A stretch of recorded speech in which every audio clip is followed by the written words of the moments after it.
guíe y le dé de su gracia. Oremos, hermano. Amado Padre, te agradecemos nuevamente con un corazón gozoso, lleno de ti y de tu Santo Espíritu, porque has derramado de tu gracia y tu misericordia sobre tu pueblo, sobre este día, Señor.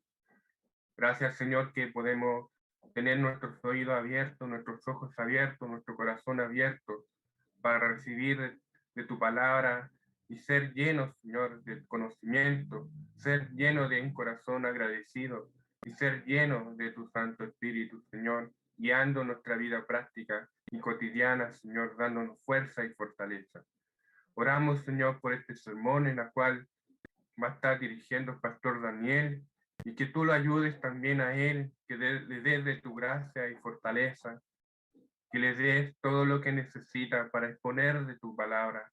Guíalo y llénalo de tu Santo Espíritu, amado Padre, para que sea luz a los que están en tinieblas, para que sea quien consuele los corazones de aquellos que están buscando ser consolados, que sean viniendo en arrepentimiento de aquellos que aún andan en sus pecados y en rebeldía, en desobediencia, Señor, que tú obres en su corazón por medio de tu palabra y traigas, Señor, consuelo en nuestra vida y gratitud en nuestra vida. Gracias, Padre, por todas estas cosas. Te lo agradecemos en el dulce nombre de nuestro Señor Jesucristo. Amén.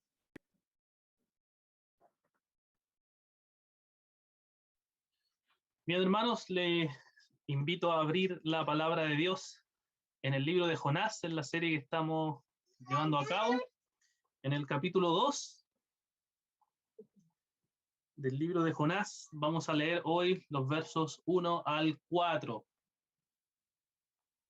Jonás capítulo 2, versículos 1 al 4, en la versión Nueva Biblia de las Américas.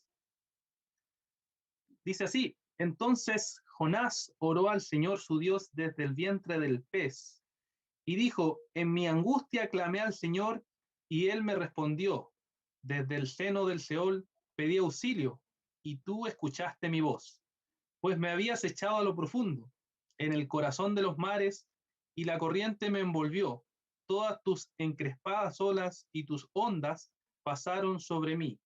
Entonces dije: he sido expulsado de delante de tus ojos. Sin embargo, volveré a mirar hacia tu santo templo. Que el Señor bendiga su santa palabra. Hemos estado viendo, hermanos, hasta ahora que Dios había llamado a Jonás a predicar a Nínive. Sin embargo, él había desobedecido este mandato del Señor y había tomado un barco para irse a Tarsis, contrario a lo que Dios le había pedido, y así había desobedecido abiertamente. Sin embargo, Dios iba a actuar, no iba a permitir que Jonás simplemente se fuera, sino que iba a desatar toda una tormenta, que los marineros comprendieron que era una tormenta que no era común. Ellos eran marineros, pero entendieron que esta tormenta tenía características poco comunes, cosas que ellos no habían visto en el mar, y entendieron entonces que se trataba de algo, había algo más ahí, y como sabemos, ¿cierto?, echaron suertes y supieron que Jonás era el culpable, y finalmente, después de interrogarlo, Jonás les dice que lo lancen al mar. Ellos no quieren hacerlo porque tienen temor, y sin embargo, después de orar, lo hacen, lo lanzan al mar, y todo se calma de forma milagrosa. Y entonces, ¿cierto?, Dios provee un gran pez para que finalmente ahí Jonás fuera tragado. Ese es más o menos un resumen del capítulo 1. Y podemos decir que a partir de ese capítulo 1 de Jonás hemos aprendido dos cosas. Primero, que se ha reafirmado que Jonás, como profeta de Dios, había entendido que Dios es soberano sobre toda la creación, sobre todo. Vemos que la actitud de Jonás era escapar, alejarse de la presencia de Dios. Sin embargo, Dios no iba a permitir que eso sucediera porque Él es soberano, iba a usar mar, iba a usar vientos, iba a usar a los marineros, iba a usar un pez, iba a usar todo para que finalmente Jonás no pudiera escapar de un Dios soberano que es el creador del cielo, tierra y de todo. Y en segundo lugar, Jonás aprendió de que toda desobediencia o todo pecado debe ser castigado. Dios no dejó que simplemente Jonás se escapara, que no sufriera ninguna consecuencia por ese pecado, sino que Dios hizo que él sufriera el castigo, y fue manifestado este castigo finalmente en caer en este pez o ser tragado por este pez, que sin duda Jonás merecía la muerte por desobedecer a Dios, pero Dios proveyó este pez para estar ahí y para seguir al Señor cumpliendo su propósito soberano, que era que Jonás obedeciera a este mandato que él le había dado. Así que nos encontramos con Jonás en este capítulo 2 en un momento de incertidumbre. Él está tragado en el pez, está dentro de este pez, iba a estar 3 días y 3 noches en este pez y no sabía lo que iba a suceder. No tenía idea qué cosas iban a pasar ahora hacia adelante. Así que lo que hace Jonás es reflexionar en el vientre del pez, es pensar y es orar, orar. Y esto es lo primero que vemos entonces en estos primeros 2 versículos que vimos aquí, que leímos, ¿cierto? Comienza diciéndonos así, que entonces Jonás oró al Señor, ¿cierto? Él oró al Señor, entonces él estaba en una angustia en el vientre del pez y hace esta oración de angustia dentro del vientre del pez. Ahora, cuando uno lee esta oración de Jonás, puede darse cuenta inmediatamente que hay mucha similitud con otras oraciones que hay específicamente en los Salmos, y por la cual muchos estudiosos han concluido y piensan y dicen, bueno, en verdad, el autor de Jonás le copió, digamos, o se insertaron estos salmos de forma tardía a este libro y se pusieron en el libro de Jonás, que técnicamente se le llama interpolación, ¿cierto? Que se añadieron después, fueron añadiduras posteriores a este libro, a Jonás, y en verdad hay una explicación mucho más sencilla para pensar el por qué esta oración de Jonás del capítulo 2 se parece mucho a los salmos. Y la razón sencilla es porque Jonás era alguien que estaba constantemente en el templo. Era, como buen judío, alguien que iba al templo y donde los salmos ahí en el templo se recitaban, se citaban, se cantaban, y todas las personas sabían y conocían las cosas sobre los salmos, o por lo menos habían escuchado los salmos expuestos o citados a través del templo, a través de los sacerdotes, a través de los sacrificios. Era algo que se hacía comúnmente. Incluso podemos ver eso que llegó hasta el tiempo de Jesús. Si recuerdan, cuando Jesús estuvo en la Santa Cena, cuando instauró la Santa Cena, hay un versículo que nos nombra que el Señor cantó un himno.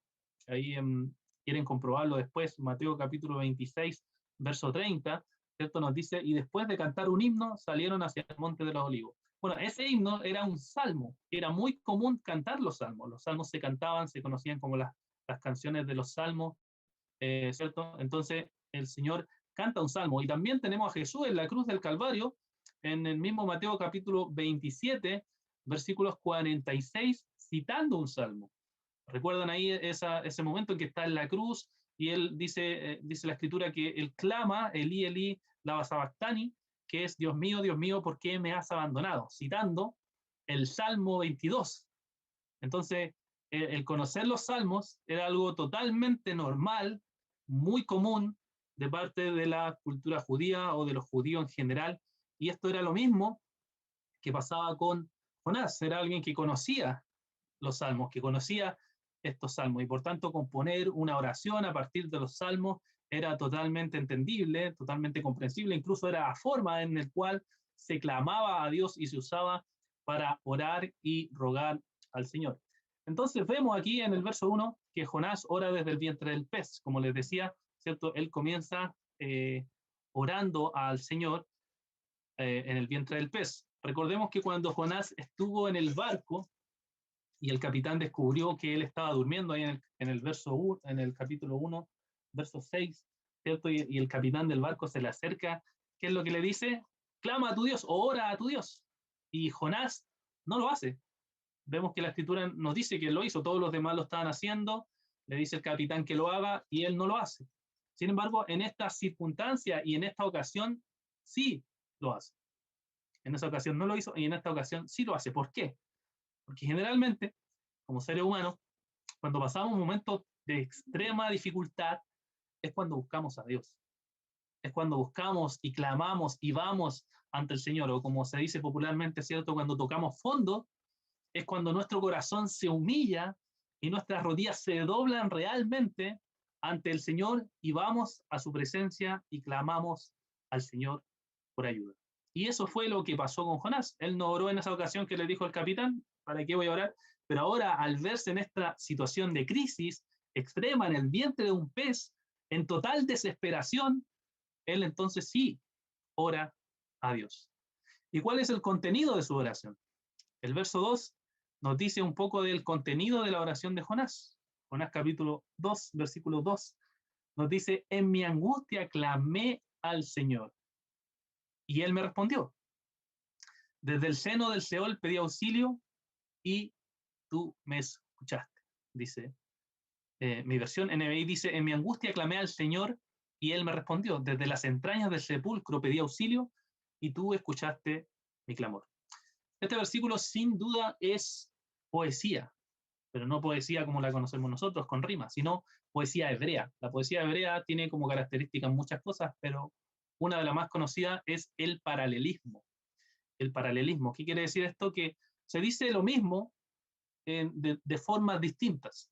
¿Ya? Podemos ver que la primera parte como la segunda parte de este versículo dice lo mismo, pero con palabras distintas. O sea, él clama al Señor y el Señor responde. La diferencia radica desde el lugar, por decirlo así, desde donde él clama. Y podemos ver, en primer lugar, aquí que Jonás clama desde la angustia, o en mi angustia, dice, ¿cierto? Él está clamando porque está angustiado. La angustia que él estaba experimentando era debido al pecado de la desobediencia que él había hecho. Él había desobedecido a Dios y ahora él estaba en el vientre del pez experimentando la angustia por este pecado. Ciertamente no toda angustia es fruta del pecado, pero varias de ellas tienen que ver con el pecado. Y esta era una de esas. Jonás estaba experimentando esta angustia por causa del pecado. Lo bueno es que Dios, aún en ese momento de angustia, nos responde a nuestra petición de angustia. Y hay salmos también, como dijimos al principio, Jonás toma muchos de los salmos, hay salmos que nos muestran cómo el Señor responde o cómo nosotros como seres humanos estamos angustiados y clamamos a Dios y Dios responde. Salmo capítulo 4, verso 1 y Salmo capítulo 143, verso 11 son dos ejemplos de muchos salmos que hablan de esto, de cómo el Señor responde a nuestras peticiones de angustia. Salmos capítulo 4, versículo 1 nos dice, cuando clamo, respóndeme, oh Dios de mi justicia. En la angustia me has aliviado. Ten piedad de mí. Escucha mi oración. Tenemos ahí al salmista, ¿cierto? Diciendo que la angustia ha sido aliviada por Dios. Él estaba en angustia y el Señor ha aliviado. Y el Salmo 143, 11 dice, por amor a tu nombre, Señor, vivifícame. Por tu justicia, saca mi alma de la angustia. Entonces, vemos que la angustia es algo que está en los seres humanos y que muchas veces puede ser fruto del pecado. Y Dios misericordiosamente, ¿qué dice? Nos responde. Él responde a esta angustia que Jonás estaba perdón, experimentando. En segundo lugar, vemos que Jonás clama desde el seno del Seol o desde las entrañas del sepulcro. La frase del seno del Seol es parte de una controversia a qué se refiere. No hay un acuerdo total a qué se refiera, pero lo más probable es que esté aludiendo sin duda al lugar de los muertos que tenían en la concepción judía hacia dónde iban las personas, ¿cierto? Al lugar de los muertos. Muchos creen que se refiere al lugar de los impíos que iban antes de ir al juicio. Por tanto, algunos estudiosos han interpretado que lo que Jonás que dice aquí se refiere a que Jonás había muerto y luego había resucitado. Y usan como argumento la idea de que Jesucristo usó esta misma idea. Recuerdan, la semana pasada citamos Mateo capítulo 12, verso 38 al 41, donde Jesús toma esta historia y dice de forma similar a cómo Jonás murió, a cómo Jesús muere y resucita, Jonás de la misma manera pasa 3 días en el vientre del gran pez, Jesús pasa 3 días y 3 noches en el corazón de la tierra. Sin embargo, aunque es una interesante teoría, esta propuesta que hacen muchos comentaristas, podemos ver que aquí no necesariamente en el texto bíblico nos dice que Jonás, por ejemplo, muera. No dice eso, ni que después resucite, ¿ya? Y eso es lo que algunos comentaristas a veces hacen parecer. Pero vemos que el texto bíblico no nos dice eso, sino que simplemente se puede inferir a través de esa información y concluir y tratar de relacionar con la idea de la palabra. Por lo tanto, la mejor forma de entenderlo es entender que Jonás tenía tanta angustia o sentía tanta angustia que él se sentía como si estuviera en el lugar de los muertos o en el Seol. O él se sentía como que estuviera orando desde ese mismo lugar. O que él se sentía como que si estuviera orando desde el infierno mismo a Dios. Porque estaba totalmente angustiado, totalmente angustiado. Y estas consecuencias habían venido a Jonás por la desobediencia, por la desobediencia. Ahora esto no es solo algo que Jonás experimentó, sino que también hay otras partes de la escritura que nos cuentan de que también muchos de los que fueron siervos de Dios por causa del pecado experimentaban este sentimiento de angustia tan profundo que parecía que uno estaba en el mismo infierno orando, en el mismo Seol, en el mismo lugar de los muertos o en el mismo sepulcro orando a Dios. Fíjense, por ejemplo, lo que nos dice el Salmo 32. El Salmo 32, verso 3 y 4. Lo que sucede ahí cuando es consumido por el pecado o por la desobediencia. Salmos capítulo 32, verso 3 y 4. Dice, mientras callé mi pecado, mi cuerpo se consumió de mi gemir durante todo el día, porque de día y de noche tu mano pesaba sobre mí. Mi vitalidad se desvanecía con el calor del verano. Lo que nos dice ahí el salmista es que mientras él no confesaba su pecado, mientras él estaba en desobediencia, mientras él estaba practicando este pecado, lo que experimentaba era sentirse consumido por un gemir constante. Sentía que su cuerpo se consumía, sentía que estaba como aplastado, sentía que su vitalidad desaparecía. Y eso es lo mismo que estaba experimentando Jonás, por eso se sentía como en el sepulcro que estaba orando. David también se sentía afligido físicamente debido al pecado no confesado que estaba en él. De la misma manera, hermanos, que Jonás, nosotros cuando escondemos nuestros pecados y no confesamos nuestros pecados, nos llenamos de angustia y dolor interno, e incluso puede llegar a afectar en algunos casos de manera física. ¿Por qué? ¿Por qué pasa esto? Porque tenemos una nueva naturaleza. Tenemos un anhelo, un corazón que anhela a Dios. Como Jonás tenía un corazón que anhelaba a Dios, pero pecó, desobedeció y no confesaba su pecado. Y estaba angustiado. Hermanos, es posible que incluso la angustia que nosotros tengamos o tenemos sea porque no estamos poniendo nuestra confianza en Dios, porque no estamos poniendo las cosas en las manos de Dios, porque no estamos descansando en la providencia de Dios. Por tanto, te preocupas tanto que finalmente te desesperas. O sea, pecas porque no estás confiando en Dios. No estás confiando en la gracia, no estás confiando en el poder de Dios, no estás confiando en la misericordia de Dios. Es posible que la angustia que tengas es porque no vas aún a la presencia de Dios y renuncias a tu control. No renuncias a que tú no tienes el control sobre las cosas, en cambio Dios sí las tienes. Jonás tuvo que ser consumido, tuvo que aprender a confesar su pecado mediante la angustia. Y él no fue a Dios hasta que la angustia lo consumió, lo aplastó, de tal manera que se veía desesperado. De la misma manera, nosotros, hermanos, debemos aprender a ir a la presencia de Dios, antes que la angustia nos ahogue o nos consuma, ir ante su presencia.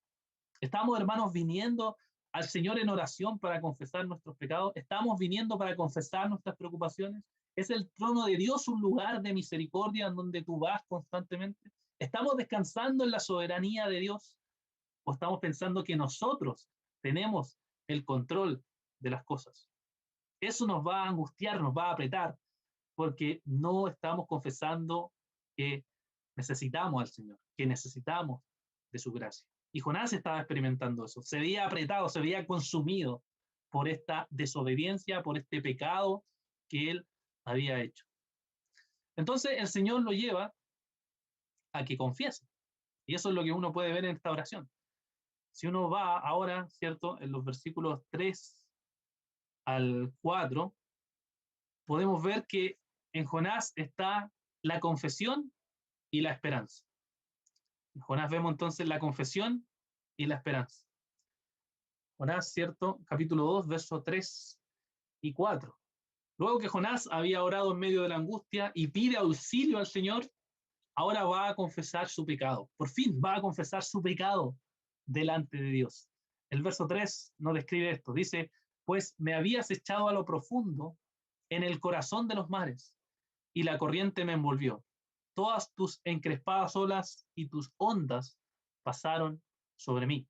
NBI dice, a lo profundo me arrojaste, al corazón mismo de los mares. Las corrientes me envolvían, todas tus ondas y tus olas pasaron sobre mí. Y entonces Jonás comienza describiendo su experiencia en el vientre del pez. En primer lugar, Jonás reconoce, y aquí ya está reconociendo que Dios ha sido quien lo ha echado a lo profundo. Dios ha sido quien lo ha arrojado al corazón de los mismos mares. Si recordamos la historia de Jonás en el capítulo 1, podemos ver que ¿quién fue que lo arrojó al mar? Los marineros. Entonces, ¿por qué dice que Dios fue quien lo arrojó al mar? Porque Jonás sabía que Dios era quien controlaba todas las cosas. Jonás sabía que era Dios quien usaba todo. Esto significa, como dijimos también la semana pasada, que Dios usa a los creyentes e incluso sus pecados. Dios usa a los incrédulos e incluso sus pecados para llevar a cabo sus propósitos santos, sin que eso signifique que Dios es responsable del pecado.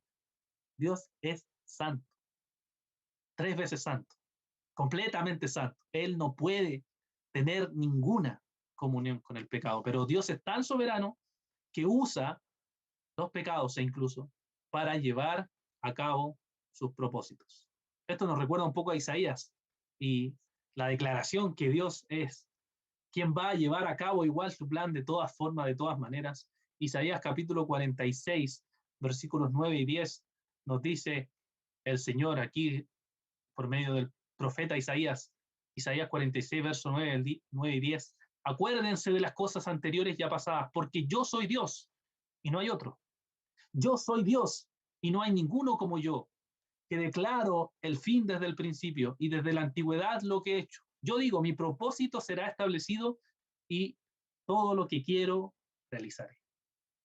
Esta palabra en cualquier otra persona serían absurdas, pero solo en Dios tienen sentido, porque Dios realmente hace como Él quiere, porque Dios es absolutamente soberano y controla todas las cosas de la historia. Y Él está diciendo que Él va a hacer todo lo que quiere. Como podemos ver, Jonás era una persona con una teología correcta, pero con un corazón pecaminoso y desviado, con una práctica no correcta conforme a la Escritura, pero entendía bien que era Dios finalmente quien lo había lanzado al fondo del mar. Y estaba reconociendo con eso que era Dios finalmente el autor de todo y Él era el culpable de todo. En segundo lugar, vemos aquí que Jonás describe cómo fue su experiencia en el fondo del mar. Todo lo que nos nombra aquí de las olas, de las ondas, también se nombran en otros salmos y se usan tanto literalmente como metafóricamente. Veamos, por ejemplo, algunos salmos que nos hablan de esto, que habla de la presión o del ahogo o de la asfixia que Jonás sentía debido o a causa del pecado. 3 salmos que nos muestran un poco esto. Salmos 42, verso 7, Salmo 69, verso 2 y Salmo 88, verso 7. 3 salmos, Salmo 42, 7, Salmo 69, 2 y Salmo 88, 7. Primero el Salmo 42, 7 nos dice, un abismo llama a otro abismo a la voz de tus cascadas. Todas tus ondas y tus olas han pasado sobre mí. Ahí usa metafóricamente, ¿cierto? Todas las cosas han venido sobre él y lo tienen ahogado, lo tienen apesumbrado ahí. El Salmo 69, verso 2, nos dice lo mismo, ¿cierto? Está ahí clamando desesperadamente. El salmista dice, me he hundido en el cielo profundo y no hay dónde apoyar el pie. He llegado a lo profundo de las aguas y la corriente me cubre. Obviamente, o literalmente, no es que está hundiéndose en el cielo y que está bajo las aguas, pero lo usa para explicar y decir, esto es lo que siento, esto es lo que estoy viviendo, esto es lo que estoy angustiado viviendo constantemente en mi vida. Y también en el Salmo 88, 7 nos dice, he reposado sobre mí tu furor, y me has afligido con todas tus olas. ¿Cierto? Hablando a Dios ahí, como todo esto Jonás también estaba experimentando y estaba sintiendo que estaba en un momento terrible, bajo el mar, bajo la mano de Dios, que Dios estaba contra él debido a la desobediencia y se sentía ahogado en este momento terrible, porque él estaba frente a un Dios santo, un Dios que castiga el pecado, un Dios que no va a dejar simplemente que el pecado se haga y nada va a suceder. Y cuando alguien de nosotros se presenta ante un Dios santo, cuando alguno de nosotros en nuestros pecados, en nuestra miseria, nos acercamos a un Dios santo, ¿qué es lo que nos pasa? Quedamos como ahogados, como abrumados ante su santidad. Eso lo podemos ver incluso en el profeta Isaías, cuando él estuvo ante un Dios santo, y cómo nos describe ahí en el capítulo 6. Dice, ay de mí que soy muerto, estoy perdido, tenía labios inmundos, habitaba entre un pueblo de labios inmundos, pero mis ojos han visto al Señor, pero me siento totalmente abrumado ante este Dios santo. ¿Quién no puede decir eso? ¿Quién de nosotros no podría enfrentarse a un Dios santo y tener una experiencia traumática ante la santidad poderosa de Dios? Y nosotros pecadores ante el Señor. Eso es lo que estaba sintiendo y experimentando Jonás. Y el versículo 4 nos dice más, ¿cierto?, sobre él, sobre esta misma confesión, esta misma experiencia que él estaba viendo frente a Dios Santo. El verso 4 nos dice, entonces he sido expulsado de tus ojos, y sin embargo volveré a mirar hacia tu santo templo. NBI dice, y pensé, he sido expulsado de tu presencia. ¿Cómo volveré a contemplar tu santo templo? Y en este versículo se observan dos cosas. Lo primero es que aunque Jonás sabía que Dios era soberano y santo, él estaba triste porque él se sentía expulsado de la presencia de Dios. Y esta es una real paradoja, porque recuerdan, ¿quién quería escapar de Dios? Jonás, ¿no? Él quería alejarse de Dios. Sin embargo, ahora se siente aquejado, ahogado, porque está expulsado por Dios, porque se siente lejos de Dios. Pero así es como el pecado actúa en nosotros. En ocasiones queremos pecar para no estar en la presencia de Dios, pero luego buscamos al Señor y nos damos cuenta que nuestros pecados nos separan de Dios. Ambas cosas se contraponen, como nos dice la Escritura, ¿cierto? La carne contra el espíritu contra la carne, como nos dice Gálatas, y no podemos vivir completamente en la carne, completamente en el espíritu, sino que chocan entre sí constantemente y nos vemos abrumados por eso. Desde el principio de la Escritura vemos que el hombre fue expulsado o es expulsado de la presencia de Dios. ¿Por qué? Porque, como dijimos, Dios es santo y no tolera el pecado. ¿Recuerdan lo que sucedió en el jardín del Edén? Después que cae Adán y Eva, caen en pecado, lo que sucede es la expulsión del jardín. Génesis capítulo 3, versículo 23, nos relata sobre esto y nos dice, expulsó pues al hombre y al oriente del huerto del Edén puso querubines y una espada encendida que giraba en todas las direcciones para guardar el camino del árbol de la vida. Entonces el hombre es expulsado o alejado de el Señor debido a su pecado, y eso es lo que sentía Jonás. Eso es lo primero que se ve aquí. Y en segundo lugar, lo que se ve en este versículo es que Jonás expresa su esperanza de volver a ver el templo de Dios. Pero antes, para poder llegar a esa conclusión, en esta segunda parte de este versículo, es bueno saber que también hay dos interpretaciones posibles o dos lecturas posibles sobre esta parte de este versículo. Por ejemplo, mi versión dice, volveré a mirar tu santo templo. Y NBI, como les leí, dice en forma de pregunta, ¿cómo volveré a contemplar tu santo templo? El cómo se entiende o cómo se lee esta oración cambia lo que Jonás está expresando, porque en mi versión está expresando que va a tener la esperanza de volver a ver el santo templo de Dios. Pero en la segunda forma, como lo presenta NBI y otras versiones, es que él está expresando desesperación. ¿De verdad volveré a ver tu santo templo algún día? Es como la idea. Bueno, yo por mi parte me inclino a lo que dice mi versión, la primera interpretación, que tiene que ver con la frase de una afirmación. El profeta está expresando anhelo están expresando esperanza de que va a volver a ver el templo de Dios, va a volver a contemplar el templo de Dios. Ahora, ¿por qué es importante? Eh, ¿Por qué es importante esto que dice Jonás? ¿Por qué es importante esto que apunta a ver el templo de Dios? Porque el templo de Dios era el lugar central, el lugar donde se practicaban todos los ritos religiosos que Dios había establecido en su palabra. El templo era el lugar donde se llevaba a cabo los sacrificios por el pecado, donde se oraba mirando hacia el templo, donde se celebraba la fiesta alrededor del templo. El templo era la señal de que la presencia de Dios estaba en medio del pueblo de Israel. Y cuando el templo era destruido, atacado o saqueado, por ejemplo, era la señal de que Dios no estaba con Israel o que Dios estaba juzgando al pueblo de Israel por causa de alguna razón. Por tanto, lo que Jonás está diciendo es que aunque él se siente expulsado de Dios y abandonado por Dios en esos terribles momentos de abandono y desesperación, tiene la esperanza de algún día nuevamente estar en la presencia del Señor. Está diciendo algo así como, aunque tú, Dios santo, no me mires a mí, yo como pecador arrepentido te miro a ti y clamo de tu misericordia. ¿No? Esto es una escena, hermanos, de gracia donde él está expresando su deseo de volver a Dios, su deseo de volver a estar en la presencia del Señor. Por supuesto, no es que Dios no estuviera ahí, pero era lo que él expresaba, lo que él sentía, lo que él creía, que había sido totalmente expulsado y ya nunca más iba a tener gracia. Sin embargo, él estaba clamando ahí, Dios, ten compasión de mí. Dios, quiero volver a mirar tu santo templo. Dios, quiero estar en tu presencia, a pesar de que he pecado y ahora reconozco que tú fuiste quien actuó de esta manera y me arrojó al fondo del mar y me hizo ver mi pecado y me hizo ver mi necesidad de ti. Por favor, ayúdame, ten piedad de mí.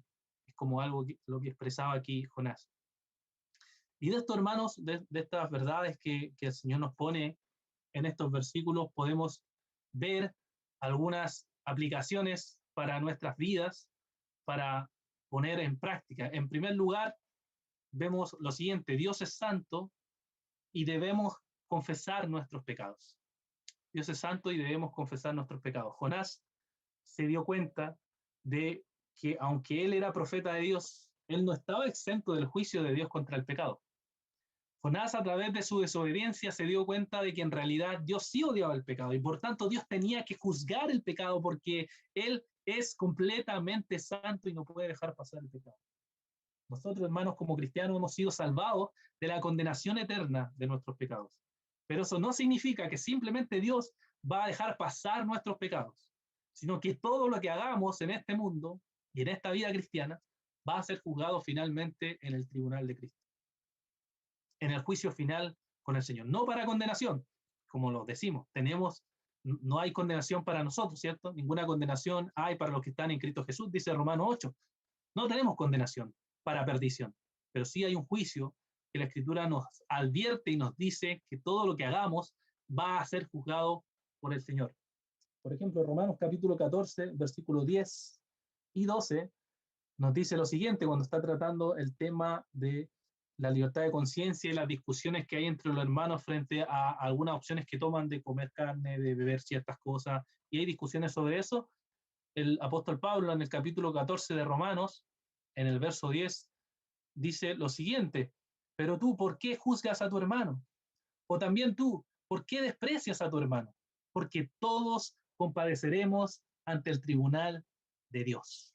Y si uno baja al versículo 12, agrega, de modo que cada uno de nosotros dará a Dios cuenta de sí mismo. Hermanos, no podemos escapar a esto. Ninguno de nosotros puede escapar a esto. Vamos a dar cuenta delante del tribunal de Cristo. Y Pablo repite esta verdad en la segunda carta de Corintios, en el capítulo 5, versículo 10. Una vez más nos recuerda que vamos a ser juzgados por el Señor. Segunda de Corintios, capítulo 5, versículo 10, dice: porque todos debemos compadecer ante el tribunal de Cristo, para que cada uno sea recompensado por sus hechos, estando en el cuerpo, de acuerdo con lo que hizo, sea bueno o sea malo. Por tanto, hermanos, si estás practicando un pecado, no podemos esperar que simplemente eso pase, sino que vas a recibir algún castigo, alguna consecuencia, ya sea ahora o en el tribunal de Cristo, porque Dios es completamente santo. Nadie puede escapar al juicio de Dios. Nadie puede escapar a él. El autor de Hebreos incluso nos advierte en el capítulo 2, versículo 3, ¿cómo escaparemos nosotros si descuidamos una salvación tan grande? ¿Cómo escaparemos al juicio del Señor? Nadie, hermano, puede escapar. Jonás no pudo escapar, ningún profeta pudo escapar, y ninguno de nosotros va a escapar a eso, a esa verdad, que seremos juzgados por el Señor. Hermano, ¿sabes que estás pecando contra un Dios santo? ¿Sabes que tu pecado es aborrecible a sus santos ojos? ¿Cómo puedes practicarlo conociendo la Escritura? ¿Cómo puedes ignorar que Cristo castigó el pecado en sí mismo y seguir viviendo en ello? ¿Ya fuiste a su trono a arrepentirte? ¿Ya reconociste tu maldad delante de Dios? ¿Ya pusiste tu confianza en Cristo el Salvador? ¿Has conocido, has experimentado su inmensa gracia? Eso, hermanos, es la realidad. Dios es santo y va a juzgar el pecado. En segundo lugar, cuando pecamos, hermanos, experimentamos un sentido de abandono. Jonás había experimentado este sentido de abandono y desespero, y no es el único, como también lo podemos ver en otras partes de la Biblia, quien se sintió abandonado. Fíjense en Habacuc capítulo 1, versículo 2, por ejemplo, un profeta menor que nos dice lo siguiente. Habacuc capítulo 1, verso 2 dice, ¿hasta cuándo, oh Señor, pediré ayuda y no escucharás? ¿Ya? El libro de Habacuc tiene muchos versículos de ese estilo, el cual está clamando con mucho fervor, pero siente que Dios no lo escucha. Hay otro salmo que dice, ¿cierto?, que está llorando, que tiene la garganta reseca, que sus ojos desfallecen, y ahí está, esperando en Dios. Siente y experimenta en una especie de sentido como de abandono, que Dios en verdad no nos escucha. Pareciera que Dios no nos va a perdonar del pecado que hicimos. Pareciera que Dios simplemente ya no nos mira. Pero sabemos que no es así. Sí sabemos que nosotros como cristianos cuando pecamos, el Espíritu Santo se apaga, dice. Primera de Tesalonicenses 5:19. Dice que el Espíritu Santo se entristece, Efesios 5:30. Y ya no experimentamos ese placer y esa comunión que tenemos con Dios. Sin embargo, eso no significa que Dios no nos escuche, que Dios no esté ahí escuchando, sino que Dios está esperando nuestro arrepentimiento sincero. Está experimentando nuestra perseverancia de ir ante la presencia de Dios y reconocer que hemos pecado, reconocer que nosotros hemos estado viviendo contrario a la voluntad de Dios. Hermanos, ¿es algo que nos angustia al estar lejos de Dios? ¿Nos desespera estar lejos de la presencia de Dios? ¿Nos agobia el no disfrutar de la presencia del Señor? Si realmente no es así, hermanos, ¿realmente eres creyente? ¿Realmente amas a Dios? ¿Realmente deseas su voluntad? ¿O acaso hay otras cosas que te agobien más que no estar en la presencia del Señor? Jonás sentía esta experiencia como de abandono, y muchas veces nosotros igual la sentimos, pero Dios está ahí esperando nuestro arrepentimiento, esperando que vengamos a su presencia. Y en tercer lugar, hermanos, el templo en el cual nosotros tenemos esperanza no es un templo físico, no es un lugar físico, sino que es Cristo. Jonás, a pesar de sentir el abandono de Dios, él tenía la esperanza de ver el templo de Dios. Esa era su esperanza. Pero nosotros como cristianos no esperamos un templo físico. Sabemos que Cristo fue el verdadero templo, donde no solo habitó la presencia de Dios, como el tabernáculo en el templo, sino que él mismo era Dios. En él estaba toda la plenitud de la deidad. En Cristo estaba todo, porque él era Dios hecho carne, Dios encarnado. Por tanto, nuestra esperanza se basa en su vida, en su muerte, en su resurrección, en su ascensión y en su segunda venida, en todo lo que él es. Y ya no buscamos adorar a Dios en un lugar físico, sino que nuestra adoración es en espíritu y en verdad. Nosotros nos postramos, nos humillamos, clamamos a Dios por medio de Jesucristo, y el Señor nos escucha, nos oye y está ahí. Ahí está su gracia una vez más, recordándonos y diciéndonos que Él murió en la cruz del Calvario, que la tumba está vacía. Y por medio de eso, por medio de esa obra perfecta que Cristo hizo, nosotros tenemos perdón, tenemos redención, tenemos reconciliación, tenemos aceptación, tenemos adopción, tenemos justificación, tenemos santificación por medio de la obra de Cristo en el Calvario. ¿No es esto, hermano, algo maravilloso? Tenemos que orar, arrepentirnos de nuestros pecados, confesar nuestra maldad y nuevamente ver la maravilla de esta obra de Cristo. Cristo nuestro Salvador, Cristo nuestro Redentor y en Cristo en quien nosotros confiamos. Oremos, hermanos. Padre, gracias te damos. Gracias porque podemos tener esperanza y salvación en ti, Señor. Gracias porque somos igual que Jonás, Padre Santo, porque desobedecemos tus mandatos y luego nos sentimos abrumados, ahogados, Señor, por nuestra maldad, por nuestro pecado y necesitados de volver ante tu presencia, Señor. Necesitados de ir otra vez a tu gracia y reconocer que solamente en ti, Señor, tenemos salvación, tenemos esperanza, tenemos gracia. Ayúdanos, Señor, a seguir buscando tu rostro. Ayúdanos, Señor, a seguir buscándote a ti y a seguir viviendo para tu gloria, para tu honra, Señor.